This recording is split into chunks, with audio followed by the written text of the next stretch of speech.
ሰላም ጤና ይስጥልኝ። የተወደዳችሁ የሰለዳ ሚዲያ አድማጭ ተመልካቾቻችን እንዴት ቆያችሁ?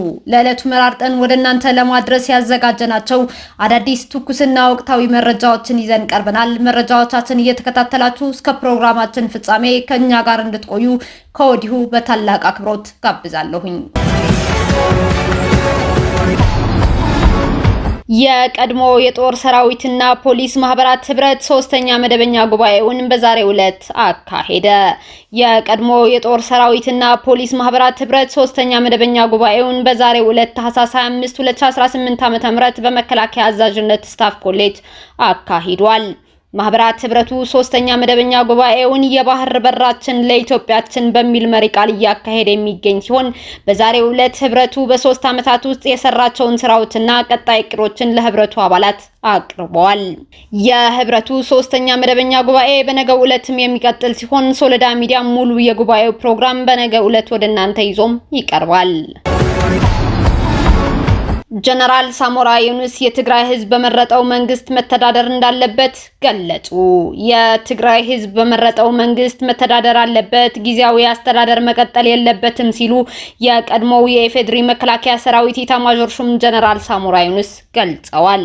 የቀድሞው የኢትዮጵያ መከላከያ ሰራዊት ኢታማዦር ሹም ጀነራል ሳሞራ ዩኑስ በኢትዮጵያን ፕሬስ ድርጅት ታትሞ ከሚቀርበው ከወጋህታ የትግርኛ ቋንቋ ጋዜጣ ጋር ባደረጉት ቃለ ምልልስ የትግራይ ህዝብ መሪውን መምረጥ ብቻ ሳይሆን በመረጠው አስተዳዳሪ ስር መኖር ይኖርበታል ያሉ ሲሆን ጊዜያዊ አስተዳደሩ መቀጠል እንደሌለበትም ገልጸዋል።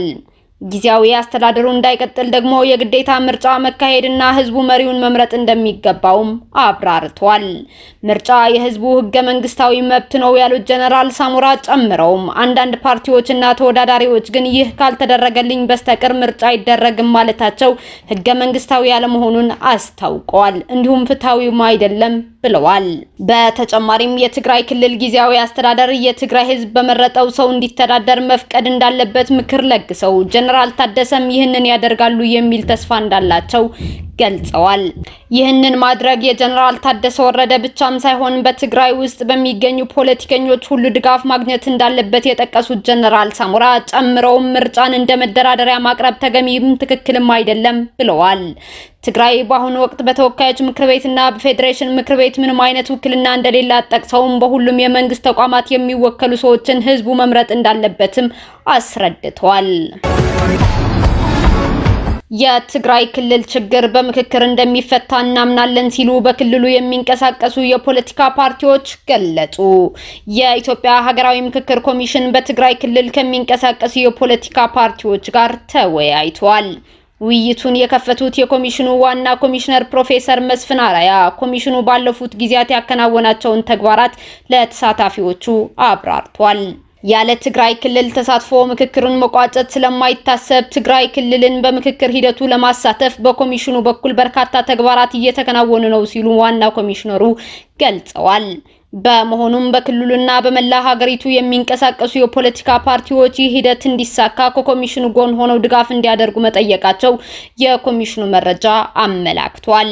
በውይይቱ የተሳተፉ የፖለቲካ ፓርቲዎች አመራሮችን በበኩላቸው ኮሚሽኑ በትግራይ ክልል ምክክር እንዲካሄድ እያደረገው ያለውን እንቅስቃሴ አድንቀዋል።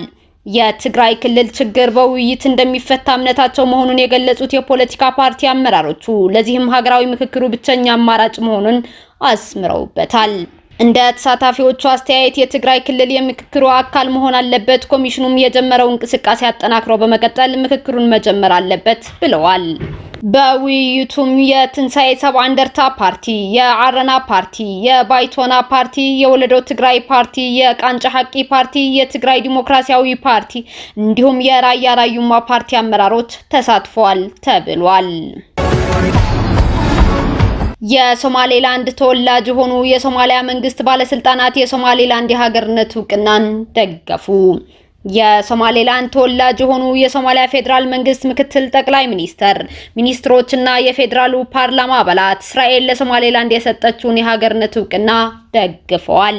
ሶማሌላንድ የእስራኤል እውቅና ማግኘቷን ከደገፉት የሶማሊያ መንግስት ባለስልጣናት መካከል የሀገሪቱ ምክትል ጠቅላይ ሚኒስተር ሳላህ ጃማ አብዲ፣ የገንዘብ ሚኒስትሩ ቢሂ ኢማን ኢጌ፣ የግብርና ሚኒስትሩ መሐመድ ሃየር ማሬ፣ የጠቅላይ ፍርድ ቤቱ ፕሬዝዳንት ባሼ ሱፍ መሐመድ እና 60 የፓርላማ አባላት ይገኙበታል ተብሏል። ባለስልጣናቱና የፓርላማ አባላቱ ትናንትና ሞቃዲሾ ውስጥ ባወጡት የጋራ መግለጫ ሶማሌላንድ ከሶማሊያ ጋር ከመዋሃዷ በፊት ለቀናት ሉዓላዊ ሀገር እንደነበረች ጠቅሰው ሆኖም የሶማሌላንድና የሶማሊያ ውህደት በሁለቱ ወገኖች ፓርላማዎች አልጸደቀም ብለዋል።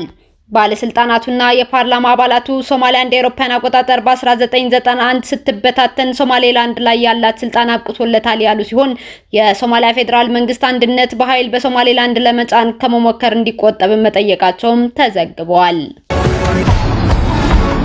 አሜሪካ በቬንዙዌላ ዋና ከተማ ካራካስ ላይ የአየር ድብደባ ፈጸመች። ዓለም ይወቅ፣ ቬንዙዌላ ጥቃት እየደረሰባት ነው፣ ሚሳኤሎች እየተተኮሱ ነው ተብሏል። የአሜሪካ ጦር ጄቶችና ሄሊኮፕተሮች በቬንዙዌላ ዋና ከተማ ካራካስ ላይ ዛሬ ጠዋት የአየር ድብደባ መፈጸማቸው አሶሺየትድ ፕሬስ እና ዋሽንግተን ፖስት ዘግበዋል። የቬንዙዌላ ፕሬዝዳንት ኒኮላስ ማዱሮ በሀገሪቱ ከተፈጸመው ጥቃት ጋር በተያያዘ የአስቸኳይ ጊዜ አዋጅ ማወጃቸው የውጭ ጉዳይ ሚኒስትሩ አስታውቋል። የቬንዙዌላ ሚዲያዎች እንደገለጹት የአሜሪካ ጦር ጄቶችና ሄሊኮፕተሮች ዋና ከተማዋን ካራካስን በቦምብና በሚሳኤል እየደበደቡም ይገኛሉ። ጥቃቶቹ በዋና ከተማዋ በሚገኘው ሚራፍሎረስ አውራጃ ላይ ያነጣጠሩ መሆናቸው ዘገባዎቹ አመላክተዋል። በተመሳሳይ የኮሎምቢያ ፕሬዝዳንት ቬንዙዌላ ላይ ወታደራዊ ጥቃት እንደተሰነዘረ አስታውቀዋል። ጉስታቮ ቤትሮ በማህበራዊ ሚዲያ ገጻቸው ዓለም ይወቅ፣ ቬንዙዌላ ጥቃት እየደረሰባት ነው፣ ሚሳኤሎችን እየተተኮሱ ነው፣ የአሜሪካ መንግስትና የተባበሩት መንግስታት ድርጅት በአፋጣኝ መሰብሰብ አለባቸው ሲሉም ጽፈዋል። እስካሁን አብራችሁን ከኛ ጋር ስለነበራችሁ እያመሰገንኩኝ በሌሎች መረጃዎች እስክንመለስ እንደተለመደው የሶለዳ ሚዲያ ቤተሰብ በመሆን ላይክ፣ ሼር፣ ሰብስክራይብ ማድረጋችሁን አትርሱ። አዳዲስ ትኩስና ወቅታዊ መረጃዎቻችን በቶሎ እንዲደርሷችሁ የደወል ምልክቷን ይጫኑ። ስኬት፣ ድልና ሰላም ለኢትዮጵያውያን። ሶለዳ ሚዲያ